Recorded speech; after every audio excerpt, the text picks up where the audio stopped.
Top Med Talk. All right. Well, Monty and Saul, our next guest, is a friend of EBPOM and Top Med Talk. He has presented at our meetings. We've had some great conversations with him on the podcast. It's Dr. Dan Engelman. And Dr. Engelman's the medical director of the Heart and Vascular and Critical Care Units at Baystate Medical in Massachusetts. And he's also an associate professor of surgery at the University of Massachusetts, Baystate, and an associate professor-adjunct at Tufts University School of Medicine. He also happens to be the president of the ERAS Cardiac Society and leading this impressive organization, who's been very, very busy, and we'll hear more about that over the past couple of years, is the myth, the man, the legend. How are you, Dan Engelman? Hey, Dan. Very well. You know, we just had a great conversation yesterday during our Enhanced Recovery 2020 session. Vicki Morton was there, Gina McConnell, and Cheryl Crisolfi. And, you know, we talked a lot about starting all these different programs, and Enhanced Recovery for cardiac patients or cardiac surgery was at the top of the list for being one of the most difficult protocols to put in place. So I know all the work that you've been doing has been extremely difficult, but great. So Dan, you touched on this before, but you know, we just came off this fantastic conversation with Jeff Bender about change management and leading change and becoming a leader. And I know you had some influence from your father and some of the things that you've been doing in your own practice, but what was the thing that moved you the most to get into this space and start doing? Because as you said, cardiac surgeons, sometimes they're a little bit rigid, a little bit. So I don't remember when the light bulb exactly went off, but when it went off, it really spurred me to action. Cardiac surgeons focus all on the operation. We take our patient to the operating room, and we've mastered how to sew a valve in, a graft, a bypass, how to do it reproducibly fast on poor EF patients, how to get them off the table safely. And then we're tired, we go home, and we leave it to some other discipline to do a lot of the perioperative care. That could be our advanced practice providers, our anesthetists, our intensivists, but we don't really have the time to both be experts in the operating room and experts in postoperative management. So that probably was the first thing that I realized, is that we really need to share the wealth, and we need to communicate better with our multidisciplinary specialists. And then I also realized we had no evidence-based best practice. All the cardiac surgeons were doing things differently. Even in my own little group, we had our own ways of doing things.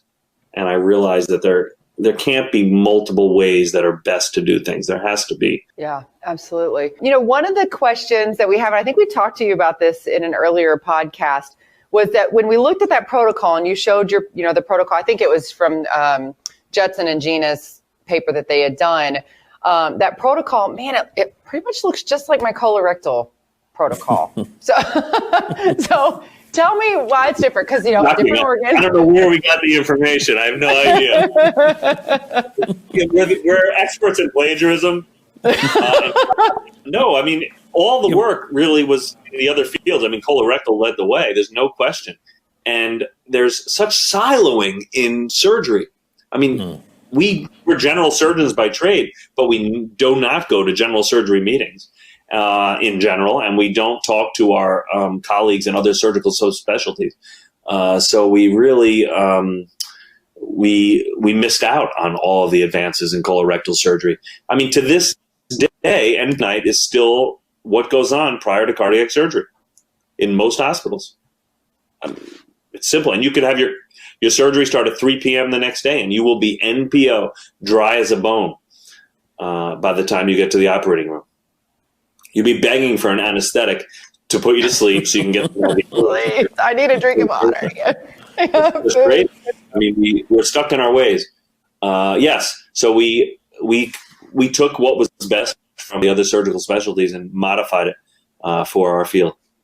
Yeah, well, tell us some of the big key points that are really different, because, change your MPO status, great, all those things that work really well for any surgical patient. I mean, it's fantastic. We should be doing enhanced recovery for all patients, but all the different lines are going to look a little bit different. So tell us what's different about the cardiac protocol. So we emphasize some things and de-emphasize other things that were in the colorectal. the lowest hanging fruit when people say, where do I start? What do I do for cardiac surgery? The lowest hanging fruit surrounds opioids. That's a really easy one because that involves, it's very simple. Use less opioids.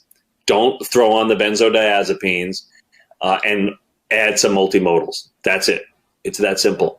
And the benefits are just huge, absolutely huge for the patients because these opioids are not tolerated by our patient population. They can't stand them. The worst thing I could find on rounds in the morning is the patient with the emesis bucket between their legs. And it's always some medication that they received. It's always the cause. And when I asked them the next day, what was worse, the pain that they were trying to prevent with the narcotic or the nausea and vomiting, they'll take the pain because it's just such a horrible feeling. Post-op nausea and vomiting. That's a real easy, low-hanging fruit. We all talk about early ambulation, early extubation, early mobilization, and an attention to post-operative nutrition. We talk about it a lot, but in cardiac surgery, we don't really excel at it. And that's due to oftentimes a lack of resources. In my hospital, we went out and hired ambulation orderlies. These are people that their entire job is to walk patients post-operatively. Patients home earlier. It's amazing if you have somebody, because the nurses have their ratios. It could be up to 6 post-op patients on the telemetry floors. They don't have time to walk the patients.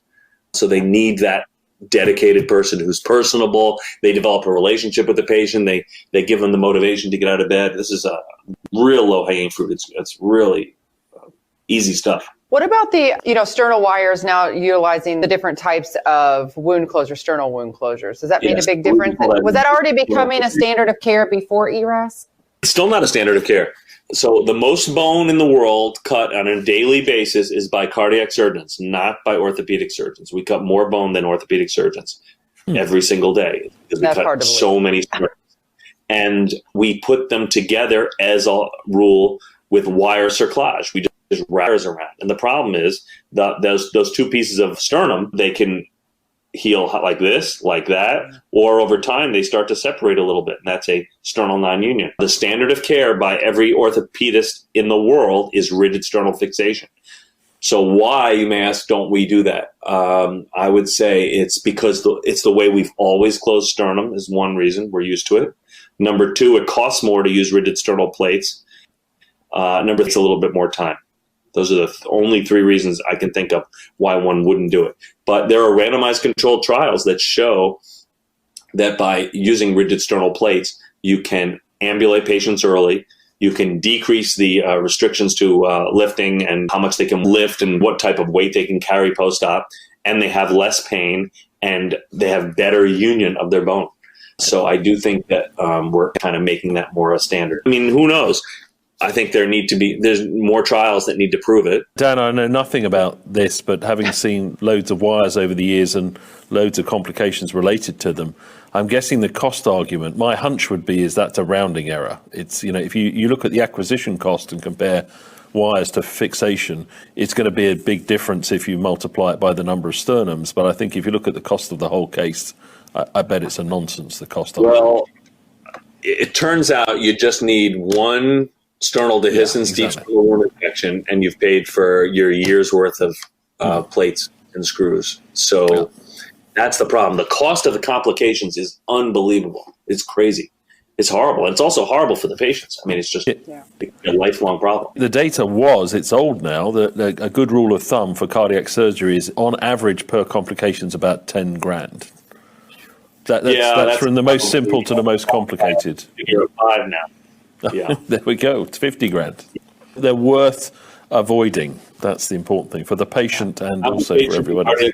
True statement. Well, speaking of another complication, actually, and one of the things that I think has started to distinguish you guys in the cardiac world is your AKI. And Dan, you came in to speak to us at EBPOM in Dallas this last year, and I remember you saying that had gotten your rate of AKI down to 0.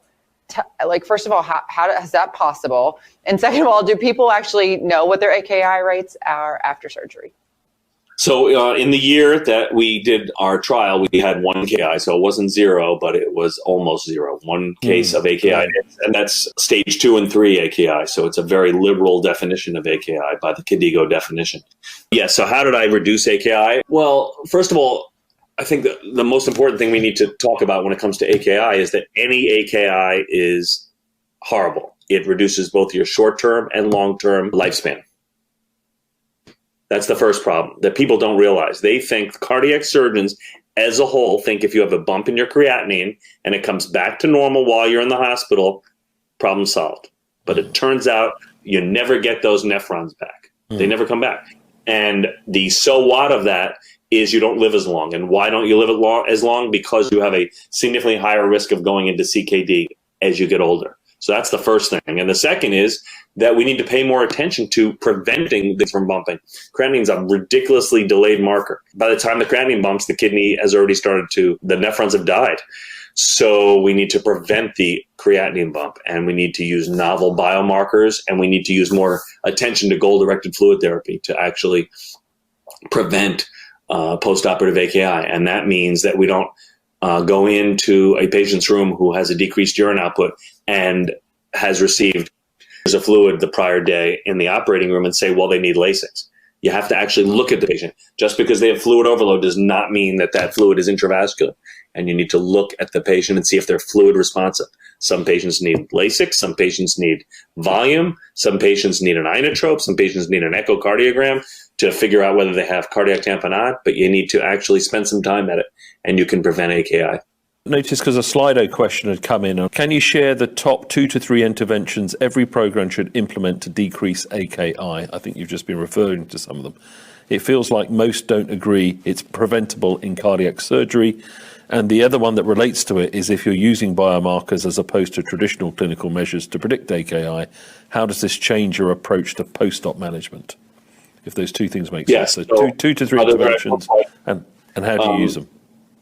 Yeah, so I use a biomarker called NephroCheck. It's commercially available, and I measure it the morning after cardiac surgery, very early. So I have it on morning rounds. And based on that, how does it change things? Actually, the best part of the biomarker is the patients who have a negative biomarker. They get my, quote, fast-track protocol. Yeah. I take the lines, they're not on any pressures, send them to the floor, give them Lasix, get the fluid off early, and their kidneys are resilient. They will not go into AKI. So that's half my patients. Now, if they have a positive biomarker, that's when I start going a little deeper. Their creatinines are all normal. Forget about measuring a creatinine post-op day morning 1. They're all normal. I mean, it's just worthless. So if you can't use that biomarker, creatinine, so then if it's positive, I start looking at the patient a little closer. Now, if you're not using biomarkers, look at urine output. That's urine output without Lasix. And if they're oliguric, less than 0.3 to 0.5 cc's per kilo, especially if it's over 3 hours, get worried because the creatinine is normal, but there's a problem. And you need to look closer at those patients. You can't just give them all Lasix. 70% or so actually are intravascularly depleted the morning after surgery. And they need volume. Yes. And Dan, if I've got it right, Dan, NephroCheck tells you that the kidneys are hurting, not that they're broken. Exactly. It's a stress marker. It's G1 cell cycle arrest marker, 2 of them, TIMP2 and IGF-7, and they're released when the milieu for making new nephrons is unfavorable.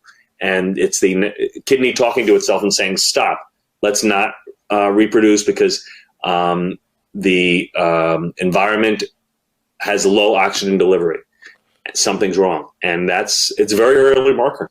Is it fair to say, if you can get it down to close to 0, that most AKI is iatrogenic? I.e., if you can, we must be causing it if we can almost completely avoid it. Well, there are rare circumstances where patients have very little renal functional reserve. So they had in the past probably an insult, they had prior surgery. They may come in with a normal creatinine, but their kidney has no reserve. So there's nothing you can do about it. You're going to put them on pump and they're going to get a bump in their creatinine. But in general, I would say that a patient who has a cardiac catheterization and a diload then gets NPO and gets a little bit dry, then has cardiac surgery where their nadir hematocrit gets low, their pump flows are low, their O2 delivery on pump is low, they're used to being hypertensive, we're running them normotensive, and postoperatively, same story, labile, blood pressure. We are contributing to it. Yes, we are. Excellent. So I think Sol Aronson's going to come back and say hi in a second as we get towards the close of talking to you, Dan. There's one other question here from Slido. Why is it so difficult to change relatively simple processes in cardiac when so many other service lines have effectively implemented similar concepts? Well, I admire this person's ambition from the point of view how so many other service lines. Is it Desiree? You can comment before Dan answers the cardiac one. Is everything else sorted out? It's just the cardiac that's lagging. I wish I could say so. I think people are still struggling in a lot of other service lines, but I agree with that person. Like, if you can get other people to do it, great. It's still a great question. How do you get cardiac? How do you get surgeons to do this? How do you get cardiac anesthesiologists to do this? How do you get the open heart unit to do it? And when you said that you have to move your patients to 4 weeks out before surgery, I thought, how are you going to do this? Tell me, Dan, how do you do it? Yeah, well, I mean, you're talking about preoperative optimization before surgery?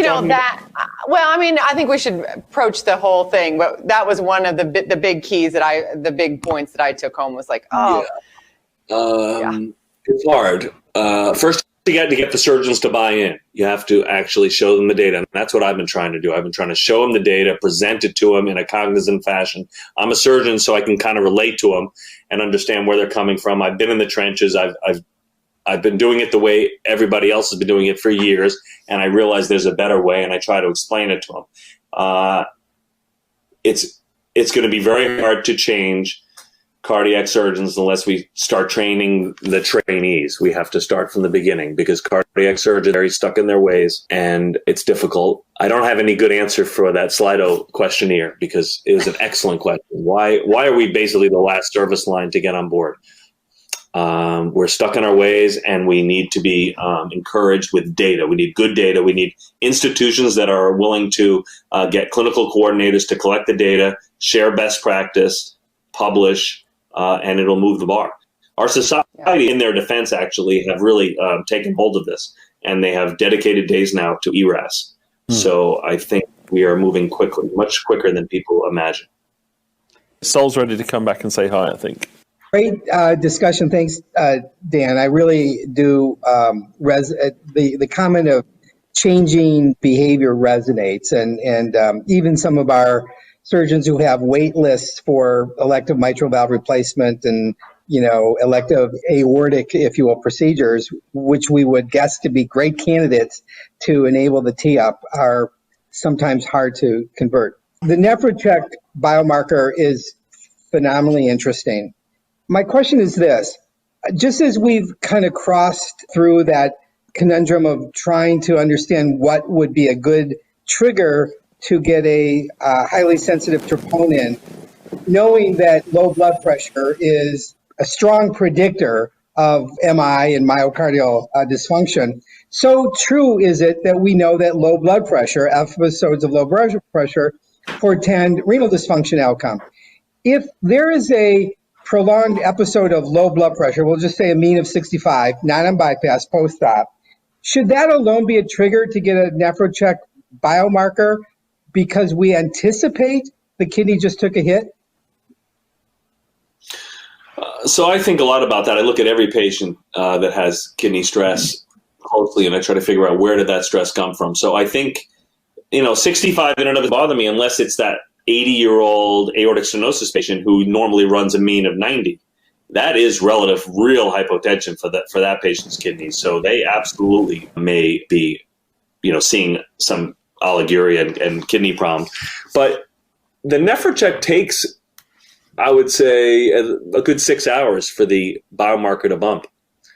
So you would have to wait 6 hours. I do think there should be more widespread use of this biomarker. It's like the ultimate early warning sign that there's low O2 delivery to the entire body. It's amazing because when it's elevated, something is wrong. Something's wrong. You can't ignore it. You have to address it. Dan, I'm so sorry, I didn't catch this. Do you do a nephro check in this biomarker on every patient that you take care of? I do it the morning after cardiac surgery. Yeah. But it's, not without cost. It's about $100 a test. So you have to act on it. You can't just measure it and then magically think that you're going to reduce kidney injury. You have to be willing to act on the positives. But the good news is you can also act on the negatives. You just get them off their pressors. You absolutely don't transfuse somebody with a hemoglobin over 7 who's got a negative nephro check. You just don't. And you give diuretics and move them on. So that's why my length of stay didn't go up at all, total. Some patients went really quick and others we held back. And those are the ones we stopped the kidney injury. So if that plays out, the value proposition for the $100 must be very straightforward. If you act on it, there's no point measuring it and stamp collecting. That's the problem with people. And by the way, you need a multidisciplinary team. You can't do it alone. Nothing in this entire ERAS works like a team.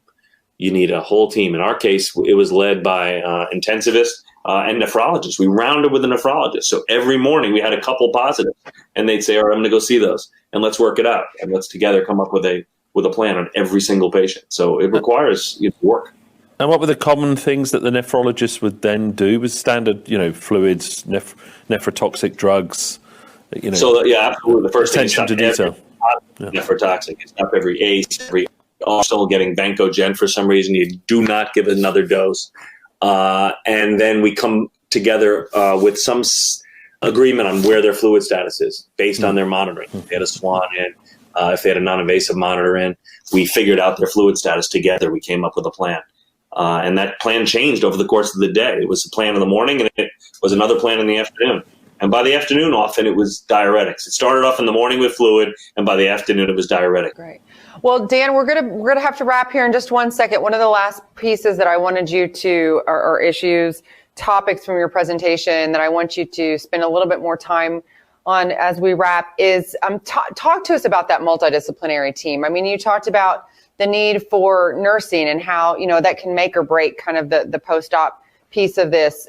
Tell us how important that is, because I think we have a lot of people from a lot of different areas here at the EBPOM meeting and around the world that watch, and we're all asking that same question. How do we get this team to work together, and why is it so important for ERAS Cardiac?